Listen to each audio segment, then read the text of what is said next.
हज के हवाले से हम लोग जो है वो कुछ बात भी करेंगे। हज 2023 जो होने जा रहा है जून में, और उसके हवाले से हम आपको बताएंगे भी 26 जून को हज होगा। और उसके लिए सऊदी अरेबिया जो है उन्होंने अपना जो फ़्लाइट स्केड्यूल अनाउंस किया था, वो उन्होंने ये किया था कि मई से शुरू हो जाएंगी फ़्लाइट्स जो आनी शुरू होंगी, and then they will continue up till June 22। और उसके बाद जो वापसी की फ़्लाइट्स हैं वो फिर 2 जुलाई से शुरू होकर अगस्त 2 तक जो है वो ये वाला जो डिपार्चर फेज़ है ये एक्सपायर होगा ऑन 2 अगस्त। पाकिस्तान ने इस दफ़ा जो पैकेजेस अनाउंस किए थे पाकिस्तानी गवर्नमेंट की तरफ से, जो सरकारी हज के पैकेज थे, वो नॉर्थ के हवाले से 11,75,000 और फिर साउथ के हवाले से 11,65,000 के हवाले से। हमने पहले भी इसके ऊपर बात की थी और हमने ये भी बात की थी कि बहुत सारी मॉडर्न फैसिलिटीज़ इस दफ़ा ऐड की गई हैं। हम लोग बात करेंगे मोहम्मद उमर भट्ट साहब से, जो कि स्पोक पर्सन है of military of religious affairs के, फोकल पर्सन है for this the whole arrangements, और इस वक्त वो मदीना में ही मौजूद हैं। तो let's talk to him, let's find out कि how things are going at his end. अस्सलाम वालेकुम। जी वालेकुम अस्सलाम रहमतुल्लाहि व बरकातहू। क्या हाल है सर आपके? शुक्र अल्लाह का। एवं मैं थोड़ी सी करेक्शन कर लूँ। मैं सुबह जो है ना कल हम मदीना से मक्का पहुँचे हैं। जो पहली हमारे हुजाज मक्का अराइवल हुई है, उनके साथ ही हम इंशाल्लाह यहाँ पे मक्का पहुँचे और अभी मैं मक्का में हूँ। अच्छा अच्छा, कल हम लोगों ने असल में जब आप को देख रहे थे, आप लोगों का जो आप वी लॉग भी बड़ी प्रॉम्प्टली जो है वो मुसलसल अपलोड कर रहे हैं, which is a very good thing. उससे काफ़ी सारी चीज़ों के बारे में हमें क्लैरिटी भी आती है। तो उसके अंदर आई डिड नॉट हेयर, और I think now I recall, आप सही कह रहे हैं कि आप उस वक्त अब बसेस ही दिखा रहे थे कि जी हम लोग अब इनको बोर्ड जी करने लगे हैं। राइट, इस दफ़ा जी जो हम लोगों ने कितनी थोड़ा सा हम आपसे इन्फॉर्मेशन एक तो पहले इस हवाले से भी लेंगे, फिर अरेंजमेंट्स के हवाले से भी आपसे पूछेंगे, क्योंकि जब पिछली दफ़ा बात हुई थी तो आपने कहा जी अरेंजमेंट्स हम बाद में जो है वो बताएंगे कि क्या क्या चीज़ें ऐड की गई हैं, मॉडर्न फैसिलिटीज़ जो ऐड की गई हैं। लेकिन पहले ये बताएं कि हाजियों की जो तादाद है वो इस दफ़ा कितनी रही है और जिनको आप लोग इस दफ़ा जो है फैसिलिटेट कर रहे हैं। जी बिल्कुल, बहुत शुक्रिया आपने मुझे मौका दिया। तो सरकारी आज़मीन हज की तादाद इस वक्त तकरीबन 82,000 है, और जिनमें से ग्रेजुअली पहुंच रहे हैं लोग, और तकरीबन 33,000 से ज़्यादा आज़मीन हज पहुंच चुके हैं। और ये परवाज़ें जारी रहेंगी, तकरीबन 20-21 जून तक परवाज़ें चलेंगी और पूरे 82,000 पहुंच जाएंगे। अच्छा ये तो हो गए सरकारी स्कीम के। इसके अलावा तकरीबन 89,000 जो हैं वो प्राइवेट हज स्कीम के हैं, वो भी साथ साथ आ रहे हैं। उनकी तादाद भी मतलब 21 जून तक कंप्लीट हो जाएगी। अच्छा ओके। और अभी आप लोग इनिशियली आप लोग मदीना में थे और अब आप लोग आज के दिन मक्का में मौजूद हैं। रात में ट्रैवल करके आए हैं या दिन में आप लोगों ने ट्रैवल किया? जी, हमने कल दिन में ही ट्रैवल किया था। असल में जो 21 जून को परवाज़ें पहुंची थी मदीना मुनव्वरा में, क्योंकि हमारा ये तरीक़ाकार है कि पहले 15 दिन हम परवाज़ों को डायरेक्ट मदीना मुनव्वरा लेके जाते हैं। उसकी भी एक वजह है कि वहाँ पर हमें accommodations, plenty of accommodations available होती हैं, और बहुत अच्छी अकोमोडेशंस होती हैं। मतलब हमने इस दफ़ा माशाल्लाह 3 स्टार, 4 स्टार और 5 स्टार होटल्स में अपने सरकारी आज़मीन हज को ठहराया। तो हर एक को 8 दिन हम वहाँ पर मौका देते हैं, 8 दिन वहाँ पे क़याम करते हैं, और फिर 9वें दिन उनका डिपार्चर मक्का मुकरमा की तरफ हो जाता है, बसेस की तरफ, जो कि 450 किलोमीटर के करीब फासला है मदीना मुनव्वरा से। तो तकरीबन जो कल पहुँचे हैं हुज्जाज इकराम, 773 उनकी तादाद थी। 3 मुख्तलिफ परवाज़ों से वो मदीना मुनव्वरा आए थे पहले दिन, यानी 21 जून को। तो कल उनका दिन मई मुकम्मल को। हो गए, तो फजर के बाद भी। जी, जी, बिल्कुल, सॉरी, मई को। जी जी। तो कल उनके दिन मुकम्मल हो गए थे। तो हमारा तरीक़ाकार ये है कि आज़मीन हज को एक दिन पहले हम बिल्डिंग्स पे ऐलान लगा लेते हैं, और बस वार जो है उनकी फ़हरिस्तें लगा लेते हैं कि आपकी ये बस होगी। तकरीबन 9 बसें थी जिस बिल्डिंग में हम थे, तो उन 9 बसों पे उनको फिर बसें बाहर पहुँच गईं, उनका सामान रात में ही नीचे पहुँचा दिया गया था। तो जो ट्रांसपोर्ट कंपनी है, उन्होंने, उनके लेबर ने उनका सामान बसों में लोड किया। आज़मीन हज को नाश्ता कराया गया, उसके बाद नीचे आए और उनको फ़हरिस्तों के मुताबिक उनको उनकी बसों में सवार किया गया। इन लोगों ने फिर मदीना मुनव्वरा से निकलकर ज़ुल्हुलैफ़ा यानी मस्जिद बीर अली का मुकाम है, जहाँ से ये एहराम बांधते हैं। ये ओके। वाज़ेह रहे कि मदीना मुनव्वरा जाने वाले आज़मीन हज पाकिस्तान से एहराम नहीं बांधते, बल्कि मदीना से मक्का सफ़र के दौरान उस वक्त एहराम बांधते हैं। तो इन्होंने मस्जिद देर अली से एहराम बांधा और मसनून उम्रा, जिसको हम बड़ा उम्रा भी कहते हैं, क्योंकि नबी करीम सल्लल्लाहु अलैहि वसल्लम ने भी मदीना से मक्का का सफ़र किया था और वाहिद जो हज किया था तो यहाँ से एहराम बांधा था। जी। तो ये आज़मीन कराम कल पहुँचे यहाँ पर मक्का मुकरमा में। इनकी बिल्डिंग नंबर 407 थी जो हमने काउंटिंग की गई है। तो यहाँ पर पहुँचे तो हम भी इनके साथ ही, बल्कि इनसे पहले यहाँ पर पहुँच के हमने इनका तो यहाँ पर बड़ा पुरतपाक इनका रिसेप्शन था। हमारे डीजी साहब थे, डायरेक्टर मावनीन थे, जो बिल्डिंग के ऑनर्स थे, उनके सारे मुलाजमीन, जो फूड कैटरिंग के लोग थे, वो भी उन्होंने आज़मीन हज पे गुलपाशी की, उनको वो खजूरें और कहवा पेश किया, सऊदीया के रवायती जो मशरूबात है वो पेश किए। बड़े अच्छे तरीके से उनको वेलकम किया और इस बिल्डिंग में उनको इंडक्ट किया। और उस वक्त तकरीबन असर के टाइम पहुंचे ये लोग, तो उनको उसी वक्त ये खाना वगैरह पेश किया गया और खाने के बाद ये कहा गया कि आपकी बसें तैयार हैं, आप फ्रेश हों और फिर आप उम्रे के लिए हरम की तरफ रवाना हों। जी। अच्छा, एक और चीज़ मुझे बताइएगा कि जब आप लोग जो हैं वो बिल्डिंग्स, आप जैसे बात कर रहे हैं कि आप नंबर वाइज आप लोगों ने बिल्डिंग्स जो हैं वो आप क्या पूरी बिल्डिंग बुक करवा रहे हैं, हमारे पाकिस्तान बुक करवा रहा है, या फिर उसके अंदर पोर्शंस के अंदर और भी मुख्तलिफ जो है वो लोग भी होते हैं डिफरेंट सिटीजनशिप्स के भी? जी, बड़ा अच्छा सवाल है इसमें। देखिए, जो मदीना मुनव्वरा है वहाँ की डेमोग्राफी फ़र्क है और मक्का मुकरमा की फ़र्क। मदीना में जो एक एरिया कहलाता है मरकजिया, जो कि मस्जिद नबवी से करीब है, जी। यहाँ पर 3, 4 और 5 स्टार्स होटल्स है। जी। और क्योंकि ये 8-8 दिन के लिए हम बुक करते हैं तो इसलिए वो पार्शली होती है, यानी हम रूम के हिसाब से या बेड्स के हिसाब से उनको पेमेंट करते हैं अपने हुजाज की जितनी भी हमें जरूरत होती है उस हिसाब से। सही। तो वो हफ्तावार उनकी बुकिंग होती है 8-8 दिन की। और इंटरेस्टिंग चीज़ आपको बताऊं कि हज से जितना नजदीक मतलब जो हफ्ते होते हैं ना, उसमें इनके रेट्स बहुत हाई होते हैं। जी बिल्कुल। तो जो हम सरकारी हज स्कीम में हम इनको शुरू में ऑक्यूपाई करते हैं, यानी ज़िकात के पहले 2 हफ्तों में इनके रेट्स थोड़े से नॉर्मल होते हैं। नो डाउट कि इस बार हज ऑपरेशन बड़ा मुश्किल था। वो मिनिस्टर हमारे सैयद महमूद साहब ने भी इसका जिक्र किया था। और जब हम यहाँ पहुंचे तो हमने देखा वाकई ऐसा ही था, क्योंकि अभी तक उम्रा ज़ायरीन यहाँ पर मदीना में मौजूद थे बड़ी तादाद में। अच्छा। और दूसरी बात ये है कि हुज्जाज कराम भी पूरी दुनिया से इस वक्त आ रहे हैं, जो कि फुल कैपेसिटी में आ रहे हैं। तो रूम्स या होटल्स हासिल करना एक बहुत मुश्किल अमर था, लेकिन अल्लाह का शुक्र है पाकिस्तान हज मिशन ने बड़ा दिन रात कोशिश करके इस चीज़ को यकीनी बनाया और एक बड़े होटलों के नाम जो हैं वो हमने हाजियों के लिए, सरकारी स्कूल के हाजियों के लिए हमने मुख्तस किए हुए थे। और तो बड़ी अच्छी फैसिलिटीज इस तरह थी और हाजी खुश थे। ज़बरदस्त। तो लेकिन जब आपने मदीना के बारे में तो हमें बताया कि क्योंकि वहाँ पर एक लॉन्गर ड्यूरेशन है और क्योंकि सबको नहीं लेके जाया जाता मदीना, इनिशियली आपने बताया कि 15 तक जितनी भी फ़्लाइट्स आ रही होंगी उनको मदीना लेके जाएंगे और आई थिंक बाद वाली फ़्लाइट्स जो हैं वो डायरेक्टली मक्का लैंड करेंगी। Is that so? जी जी बिल्कुल।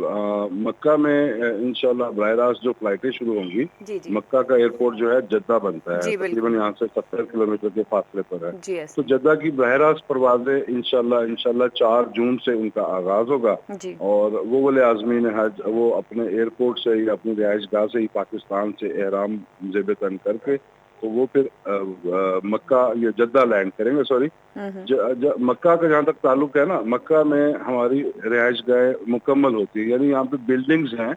बिल्डिंग्स का कंसेप्ट है, हमने अजीजिया में और वता कुरैश एक जगह है यहाँ पर हमने ली हुई है। अजीजिया तो बिल्कुल मीना से एडजेसेंट है, थोड़ा नजदीक है, मक्का से थोड़ा सा दूर है। इनको यहाँ पे हाँ हरम से दूर है, लेकिन उसका भी एक लोगों को इसका मैं फायदा आपको बता देता हूँ। हरम के इर्द गिर्द जितने भी होटल्स हैं वो बहुत ज्यादा कॉस्टली हैं और जो बिल्कुल जीरो लाइन पे हैं उसका तो हम तसव्वुर नहीं कर सकते, क्योंकि उनका भी जिस तरह मदीना हिल्टन होटल है, मुझे पता चला था उसकी एक नाइट का किराया जो है 3 लाख रुपए है। इसी तरीके से जो मक्का टावर है या मक्का यहाँ पे जो भी हैं बड़े होटल्स हैं उनके बड़े हाई रेट्स हैं, तो वो हम पाकिस्तान को अफोर्ड नहीं कर सकता। प्राइवेट स्कीम में कुछ इस तरह की वो सीटें होती हैं कि प्राइवेट में आप वो कर सकते हैं। जी। लेकिन नज़दीक के जो रेडियस 1 किलोमीटर के रेडियस में जितने भी होटल्स हैं ना, वो बहुत महंगे हैं। जी, अब बिल्कुल जो ऐसे ही। अजीज़िया है ये तकरीबन 6-7 किलोमीटर दूर है जी, और हमने ये किया कि 24/7 बसेस अवेलेबल होती हैं। जी, कोई भी अपने जब रहायशगाह से बाहर जाता है वो नीचे बस तैयार होती है, बस पे बैठे जी। हरम के नज़दीक तकरीबन 100 मीटर के फासले पर बस उसको उतारती है हरम के बिल्कुल नज़दीक। हुँ। तो मैं ये आपसे सवाल करता हूँ कि जो कोई हाजी हरम के नज़दीक आधे किलोमीटर के फासले पर या 900 मीटर के फासले पर है, उसको तो ट्रांसपोर्ट नहीं है, उसने 900 मीटर हुँ। उसने चल के आना है, जबकि हमारी बस उसको 100 मीटर पे उतारती है। बिल्कुल, तो तो इट इज़ ज़्यादा ऑलमोस्ट द पैदल सेम। किसको चलना पड़ा? बिल्कुल, बिल्कुल सही। हाँ, तो हाँ। ये बल्कि ज़्यादा हमें ज़्यादा उसकी फ़ायदा हो जाता है। और वो बड़ी अच्छी बनी हुई बिल्डिंग्स हैं और बड़ी नई बनी हुई हैं, क्योंकि अज़ीज़िया भी रिसेंटली ही इन्होंने मतलब पिछले 5-7 साल के अंदर ही इसको जो है वो इन्होंने बिल्डअप किया इलाके को इसी कॉन्सेप्ट के साथ, कि ताकि लोगों को बेहतर फैसिलिटीज़ दी जा सकें इकोनॉमिकली। जी, जी। अ, बिल्कुल। अच्छा, एक तो इस दफ़ा ये बताएँ कि मॉडर्न फैसिलिटीज़ की बहुत ज़्यादा बात हो रही है कि मॉडर्न फैसिलिटीज़ दी गई हैं, कुछ के तो आपने ज़िक्र कर दिया कि आप लोगों ने अपग्रेडेशंस की हैं, कि जो आप लोग पहले अकोमोडेशंस दे रहे थे उससे बहुत बेहतर अकोमोडेशन आपने देने के लिए ट्रांसपोर्ट सिस्टम, बल्कि आपने जो बसेस वगैरह भी शेयर की हुई थी आई थिंक, कि जो ट्रांसपोर्ट पहले प्रोवाइड की जा रही थी और जो अब हम लोग एक जिसे कहते हैं एक बेहतर स्टैंडर्ड जो है वो उसको इंट्रोड्यूस करवाया गया है, that is why we do see that jump, और ज़ाहिर इन्फ्लेशन का भी अपना रोल है। तो उसके अलावा और क्या-क्या जो है वो चीज़ें मतलब क्या बेहतरी जो है वो लेकर आई गई है?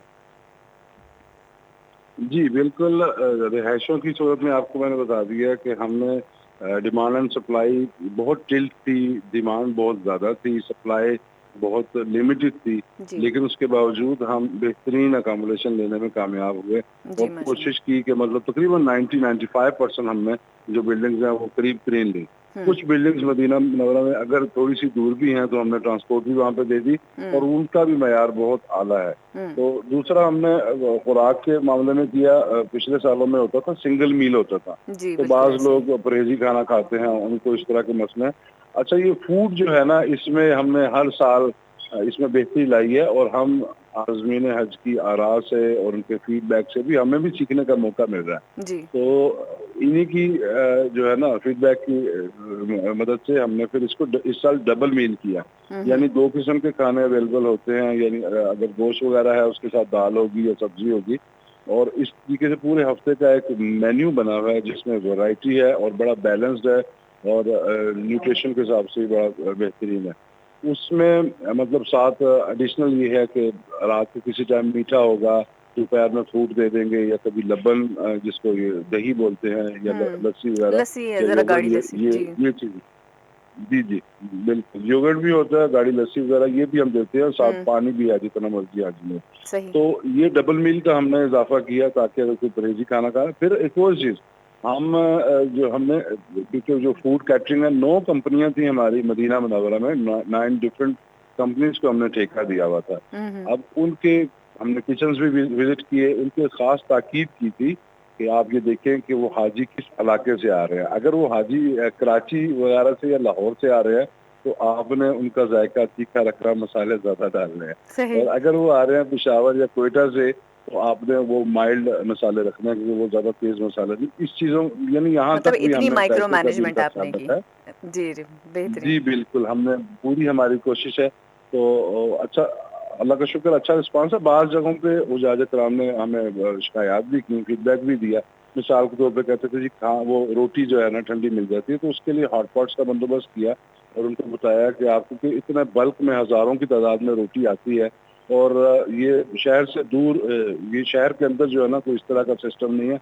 ये बड़े-बड़े इनके यूनिट्स हैं, कमर्शियल यूनिट्स हैं, तो शहर से बाहर से तैयार लगे होके हुए हैं, आती है। बिल्कुल तो ऐसे ही। स्पेशल उनके ट्रक्स होते हैं बिल्कुल, तो हुँ। वो उस हवाले से भी उनको देयर एंड देन आपने बताया कि आपने गरम किस तरीके से रखनी है, हॉट पॉट्स का बंदोबस्त करना है, क्योंकि जो डाइनिंग हॉल है वो एसी हॉल होते हैं, ज़रा-सी रोटी बाहर निकले तो वो 2 मिनट में ठंडी हो जाती ज़ाहिर है। है, बहुत तो गर्मी है। उसका भी तरीकाकार बताया है। जी, जी, जी, बिल्कुल। बिल्कुल। जी। अच्छा, मदीना में और मक्का में क्या टेम्परेचर का डिफ़रेंस कितना है इस वक़्त? क्योंकि आप मदीना में पहले थे और जैसे जब हम लोग विज़िट भी करते हैं तो मदीना कंपैरेटिवली मक्का से 2-3 डिग्री का फ़र्क होता है, इस वक़्त क्या सूरत-ए-हाल है? जी, हम तकरीबन 10 दिन मदीना मुनव्वरा में रहे और 2 दिन पहले बारान रहमत वहाँ पे हुई, बड़े बादल गरजे भी, बरसे भी अच्छा, और माशाल्लाह। बड़ा ही अच्छा मौसम था, लोगों ने बड़ी वीडियोज़ वगैरह भी शेयर की।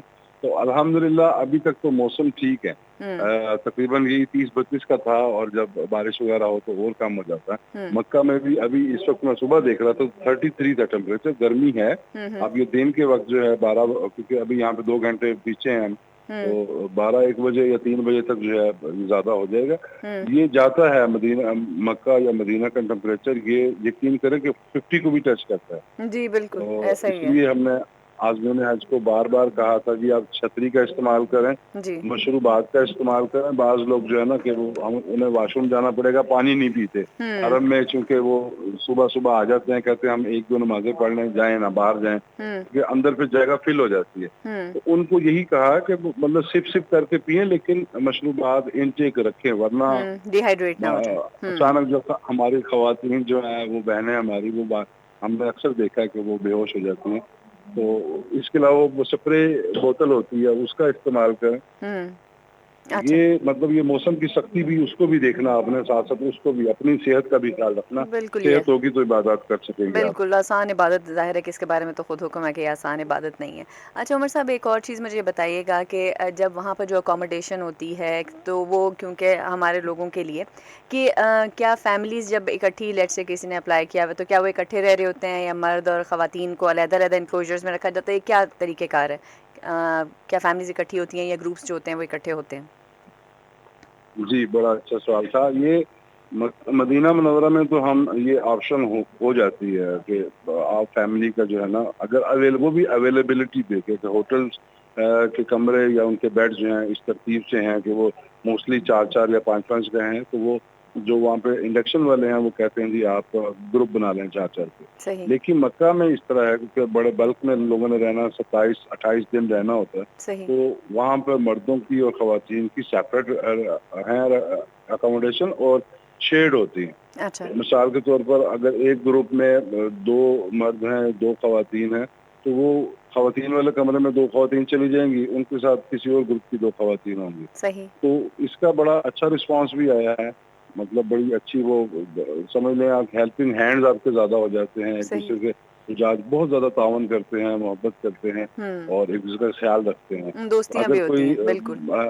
जी। हाँ, कोई अपनी सिर्फ़ वालिदा के साथ आया हुआ है, कोई हुँ, बेटा है अपनी वालिदा के साथ आया है, तो हुँ, उसको कोई फीमेल मेंबर देखने वाली नहीं है। हुँ, तो जो 7 ख़वातीन मिल जाती हैं, वो उस बूढ़ी औरत का ख़्याल रखती हैं। तो हुँ, वो एक हेल्पिंग हैंड इज़ाफ़ी मिल जाता है। तो मदीना में, मक्का में हमारा शेयर्ड अकोमोडेशन है। मर्द और ख़वातीन अलग-अलग कमरे हैं, हुँ, एक हुँ। ही फ्लोर पे होंगे लेकिन शेयर करेंगे। अच्छा, सही। राइट क्योंकि ये बहुत सारी चीज़ें ऐसी हैं कि जो कि जब हम लोग सोचते हैं कि हम लोगों ने हज के लिए जो है वो अप्लाई करना है, तो ये सवालात ज़हन में आते हैं। तो आई वांटेड कि थोड़ी-सी क्लैरिटी आ जाए ताकि लोगों के लिए जो इरादा कर रहे हैं अगले साल हज करने का, तो उनके पास थोड़ी-सी आसानी हो जाएगी कि किस तरह से ज़हन क्लियर करने के अंदर। अच्छा कौन-कौन सी वैक्सिनेशंस हैं जो करानी पड़ती हैं जाने से पहले? मैं ये वैक्सीन्स का बताता हूँ, मैं आपको पैकेज का थोड़ा-सा मैं आपको टच दे दूँ आपके लिसनर्स के लिए। वो ये है कि सरकारी हज स्कीम में इकॉनमी है, लेकिन हम बेहतर से बेहतर सहूलियात की कोशिश करते हैं। अब अगर एक बंदा कहता है कि मुझे डबल बेड चाहिए कपल के लिए, तो वो हम नहीं ऑफ़र कर सकते। उसके लिए फिर आपको प्राइवेट स्कीम देखना पड़ेगी। सही। क्योंकि प्राइवेट स्कीम में भी इतनी ही गुंजाइश है और उसमें आप थोड़ा-सा उसको कस्टम डिज़ाइन कर सकते हैं अपने पैकेज कस्टमाइज़ को। करवा उसको सकते हैं। शॉर्ट भी कर सकते हैं आप। जी, कि बिल्कुल। आपके पास इतना छुट्टियाँ नहीं है कि आप सिर्फ 15 दिन या 20 दिन के लिए जाना चाह रहे हैं। आप कहते हैं मदीना मुनव्वरा में मैं 8 दिन नहीं रहना चाह रहा, हुँ, मेरी मजबूरी है मैं 2 दिन रहूँगा। हुँ, या मक्का में भी इस तरीके से तो 5 दिन 6 दिन का हज है वो तो लाज़मी है। जी, तो वो कहता है जी मैं 2 दिन मक्का, 2 दिन मदीना और 5 दिन हज, इस तरह मैं 12-15 दिन में मैं वापस मेरी जो मसरूफियात है। तो सही। वो चीज़ फिर पॉसिबल है प्राइवेट हज स्कीम में। हुँ, लोग हमसे कहते हैं जी यहाँ पर हमारा शेड्यूल तब्दील कर दें, तो मैं उनसे कहूँगा कि सरकारी जो हज स्कीम है इसका वो हम शेड्यूल तब्दील करने की इजाज़त नहीं देते। ये लॉन्ग लॉन्ग पैकेज है और ये 40 से 42 दिन का होता है पैकेज। सही। तो इसमें जो सहूलियात हैं आपको मैं एक दफ़ा ज़रा रन डाउन कर दूँ कि इसमें right from the Haji camp से लेके फिर जब ये सऊदी अरब के एयरपोर्ट पे पहुँचते हैं, यहाँ पर भी रिसेप्शन का अमला होता है। बाद हम लोग पूछते हैं कि हमें कैसे बस मिलेगी, क्या कुछ करने की जरूरत नहीं। पाकिस्तानी परचम पहने, जैकेट पहने मावनीन वहाँ पे मौजूद होंगे। वो खुद कॉल करते हैं, उर्दू जुबान बोल रहे होते हैं। वो बसों की तरफ आपकी रहनुमाई करेंगे। बसों में जब यहाँ पहुँचते हैं, बिल्डिंग्स वाला अमला आपको ले लेता है। इसके अलावा आपने हरम जाना है तो हरम से अगर खुदा न खास्ता आप गुम गए हैं, वहाँ पे हरम गाइड हमारे मौजूद हैं जो कि आपकी रहनुमाई करेंगे। लेकिन ये है कि आपको अपनी बस नंबर का, अपनी बिल्डिंग का और जिस गेट से दाखिल हो रहे हैं उसके नंबर वगैरह नोट करने चाहिए, ताकि आप फ्रिक्वेंटली घूमे ना, और थोड़ा सा आपको होशियार रहना पड़ेगा। सही। बाकी ईच एंड एवरी स्टेप पे हमारे यहाँ पर है, हेल्थ फैसिलिटीज हैं। असिस्टेंस है, सही। अब आपकी वैक्सीन वैक्सीन की बात आ गई तो मैं बताता चलूँ कि 3 किस्म की वैक्सीन हैं जो हमने हाजियों के लिए प्रिपेयर की हैं, और 10 हाजी कैंपों में हम इनको लगवा रहे हैं, फ्री ऑफ कास्ट है। एक मेनिंजाइटिस है, गर्दन तोड़ बुखार, और एक इन्फ्लुएंजा है, और एक पोलियो वैक्सीन है। तो इन तीनों को लगवाकर इनका भी सर्टिफिकेट भी हासिल करना पड़ता है। एक और चीज़ जिमनी में बता दूं कि जो क्रॉनिक डिजीज में हमारे आदमी में मुब्तला हैं, जैसे शुगर है, हार्ट पेशेंट है, या कोई भी इस तरह की दवाइयाँ जो वो रेगुलर खा रहे हैं, तो उनको भी वहाँ पर फैसिलिटी है कि 40 दिन के लिए जितनी भी आपकी खुराक है उसको आप ले जाएं, साथ डॉक्टर का नुस्खा ले जाएं, और हाजी कैंप से उसको सील पैक करवा लें। ये अच्छा। भी याद रखें कि ख्वाब और अद्वियात जो है वो लेके जाना मना है। वो एएनएफ भी इजाज़त नहीं देती उसकी। लेकिन जो क्रॉनिक डिजीज की अद्वियात हैं ज़्यादा बल्क तादाद में, चूँकि 40-45 दिन, तो वो हाजी कैंप से अपनी पैक करवा के उसको भी साथ ले लें, फिर कोई मसला नहीं होगा। जी। राइट। अच्छा, दूसरा ये कि जैसे अभी आपने डिहाइड्रेशन के हवाले से भी लोगों को गाइड किया कि आप जो है स्प्रे बॉटल्स इस्तेमाल करें, और आपने कहा कि जो हमारे कुछ साथी हैं कि जो कि फिर इस डर से कि उनको वॉशरूम जाना पड़ेगा तो वो उतनी हाइड्रेशन यानी कि पानी नहीं पी रहे होते या मशरूबात नहीं ले रहे होते, जिसके नतीजे में जी। बेहोशी भी जी। के वाक़यात भी देखे गए हैं। तो सेहत की इस तरह की सिचुएशन में क्या फैसिलिटी वहाँ पर अवेलेबल है? जी, वो देखिए, सऊदी अरब में उसकी कमाल मेहरबानी है कि हाजियों की खिदमत के लिए उसने हर मुल्क को शामिल किया है। तो हमें भी उनकी जो हदायत हैं वो ये है कि आप पाकिस्तान वाले हर एक 1000 हाजी पे आपका एक डॉक्टर और 2 पैरामेडिक्स पाकिस्तान से आएंगे, और अपने हुजाज के लिए वहाँ पे तिब्बी जो मराकज़ है वो कायम करेंगे। सही। तो उस लिहाज से तकरीबन 500 के से करीब हज मेडिकल मिशन है हमारा, जिसके अंदर हमारे डॉक्टर्स और पैरामेडिक्स हैं, अच्छा। और तमाम कैडर्स के डॉक्टर्स हैं उसमें, तमाम कैडर्स की पैरामेडिक्स हैं। आपको पता चलूँ कि मक्का मुकरमा में इस वक्त 9 रिहायशी सेक्टर्स हैं हमारे, हुँ। और हर सेक्टर में एक डिस्पेंसरी हम कायम की हुई है हमने।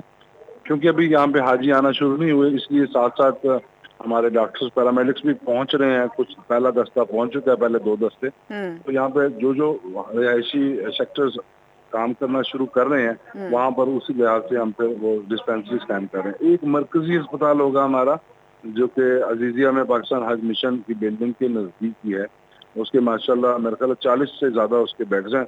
अच्छा। इसके अलावा हमें एम्बुलेंसेज वहाँ पे हमने अवेलेबल की हुई हैं, प्रोक्योर की हुई हैं पाकिस्तान हज मिशन ने, हुँ, हुँ। जो कि मक्का में भी होंगी और इंशाल्लाह मदीना में भी होंगी।